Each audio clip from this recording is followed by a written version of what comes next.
Mathematics, the Inspirationalist and Relationship Coach, and I wanted to share 3 tips on how to build a healthy relationship. 3 fundamental tips to help build a healthy, productive, long-lasting relationship. Step 1, you have to lay the foundation. But here's the question. What is your foundation made of? Is it made out of your children? Maybe the fact that you have kids is what's keeping you together. Is it built on the provision? The fact that the bills are paid and you work together and financially, you do better together than apart. Is it built on just the attraction? Because although many would say it's just what's on the inside, we know the reality is people see each other and become attracted. So is it built on the beauty that you two possess and behold for each other? Did you know that in a foundation of building a home, it takes about 28 to 60 days for the foundation to cure or to become firm?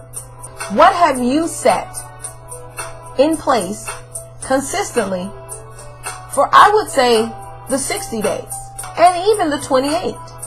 Is it love? Is it patience? Have you been kind? No arguments? Have you been able to be helpful for 28 to 60 days without expecting anything in return? Lastly, with the foundation, we don't build on wet foundations. Now, they may not have been completely dry, but we do not build right after we've poured a foundation. If you do this, then everything you begin to build will not stand.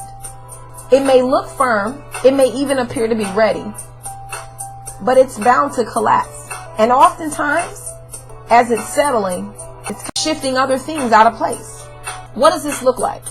Well, if you are still building a foundation of friendship in your relationship, then it's possible that you may want to be mindful of the words that you say to your friend or to your mate, because they may not be able to handle what it is that you share.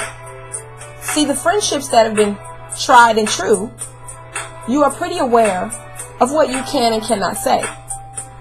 You know what's going to offend, what's going to push them away, and you know what they're able to withstand. Well, if you're still working on that piece to the relationship, you want to be mindful of that.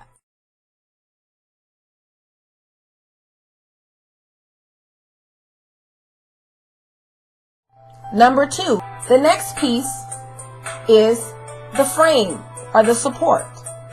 Now imagine that as we are walking through 3 tips to build a healthy relationship, we're building a house. So we've laid our foundation. Now it's time to start putting our frame or our support. What frames your relationship? Is it encouragement? Is it peace? Quality time? Affirmation. What is your relationship wrapped and covered in? Frames, when building homes, are generally 16 inches apart. So, how far spaced is your encouragement? Your affirmations? Meaning, maybe you started out doing it once every couple of weeks. Now, I'm not asking you to just stick to a strict calendar on how often you affirm your mate or how often you encourage them. But what I am saying is be aware of your consistency or the consistency that's needed. Because often what you want to give is not necessarily what needs to be received. Our last point about our frame is for you to know that windows and doors are a part of the framing. You need windows so that you can look out, enjoy the sunshine, let some cool breeze in, but it's not necessarily a place for you to escape, unless it's an emergency. There's also the doors. These are the entrances and the exits to the home, to the frame. Where are the windows in your relationship?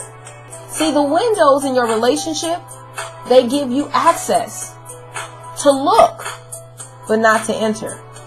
Maybe there's a window, meaning maybe there's a conversation being had between you and your mate, and maybe that person is just venting, just sharing how they feel for the day, giving you access to look inside to how they're feeling, but not giving you a door to fix it. Maybe there's a window into a situation that deals with that person's family. You're sitting there at a family gathering and you're getting insight onto how they work together, how they are in relationship with each other. But that might not be a door for you to speak to it.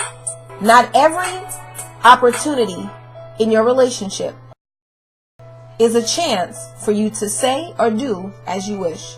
And I want you to be mindful of that today.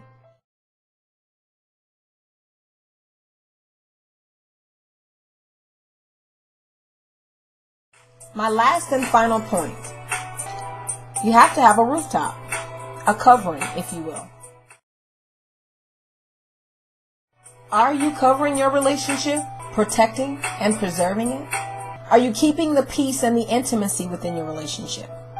Are you shielding it from insecurity and discouragement and negativity?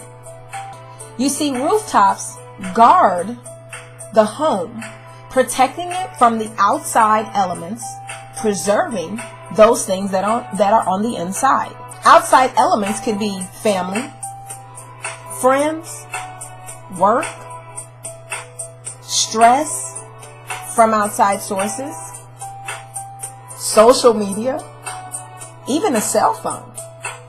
As a covering, you want to make sure that none of the outside elements begin to negatively infiltrate the relationship to stand firm, affecting its ability to last, affecting its ability to be productive.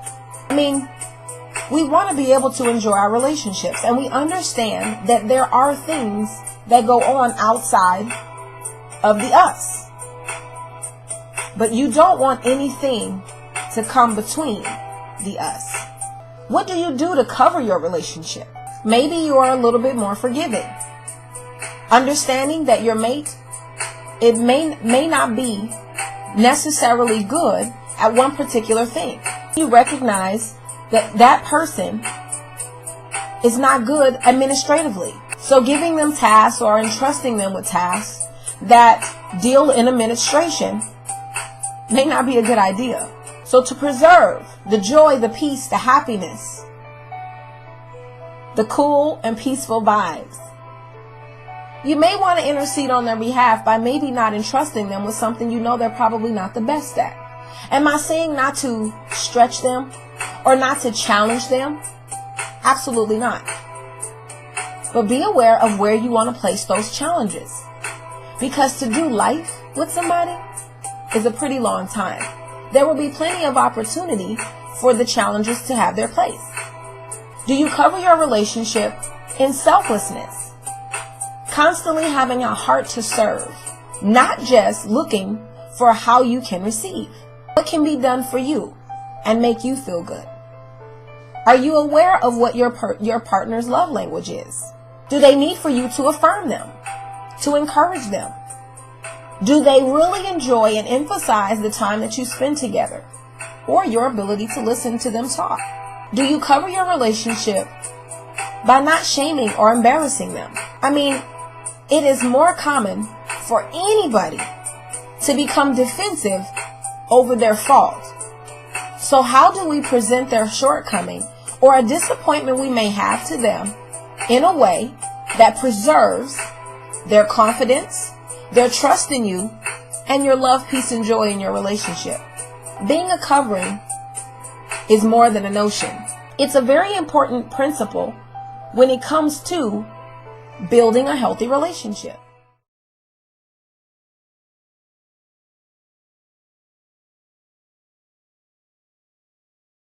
I hope you found these tips helpful today.